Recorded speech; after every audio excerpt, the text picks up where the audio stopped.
আজকে ব্যারিস্টার সাইদুল হক সুমন এমপি মহোদয়কে হত্যার হুমকি প্রদান করার প্রতিবাদে এখানে সমবেত জনতার একাংশ সকলকে জানাই আমার মজলিসের শুভেচ্ছা এবং রক্তিম অভিনন্দন।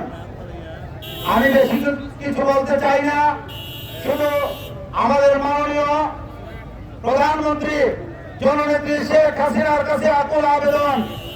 আপনি চাচ্ছেন বাংলাদেশকে একটি দুর্নীতিমুক্ত এবং জনগণের শাসনে পরিণত করার জন্য।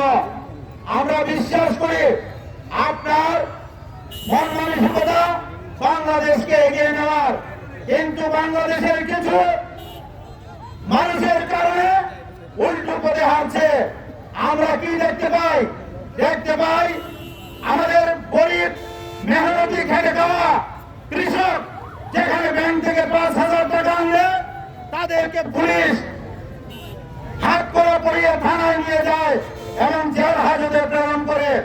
অথচ এই কৃষক বাংলাদেশকে এগিয়ে নেওয়ার জন্য অর্থনীতিতে অন্যতম ভূমিকা পালন করেন, কিন্তু বাংলাদেশে হাজার হাজার কোটি টাকার দুর্নীতি করে তাদেরকে বাংলাদেশ থেকে নিরাপদে বিদেশে যাওয়ার পথ করে দেওয়া হয়। এক দেশে এরকম আইন চলতে পারে না।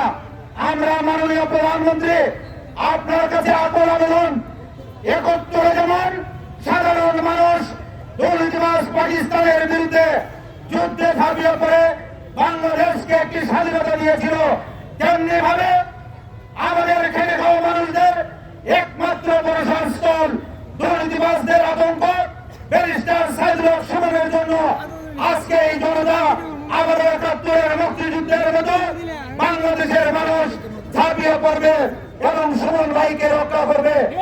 আমরা বিশ্বাস করি আগামী ২৪ থেকে ৪৮ ঘন্টার ভিতরে সুমন ভাইকে যারা হত্যার হুমকি দিয়েছে তাদেরকে আইনের আওতায় এনে চিহ্নিত করে আমাদের সামনে দৃষ্টান্তমূলক শাস্তি প্রদান করবেন। পরিশেষে আগামী যে কোনো আন্দোলন সংগ্রামে সুমন ভাইয়ের সাথে আমরা সবাই থাকবো, সেই প্রত্যয় ব্যক্ত করে আমি আমার বক্তব্য এখানেই শেষ করছি। আল্লাহ হাফেজ। জয় বাংলা, জয় বঙ্গবন্ধু, জয় হোক ব্যারিস্টার সুমন ভাইয়ের। ধন্যবাদ সকলকে।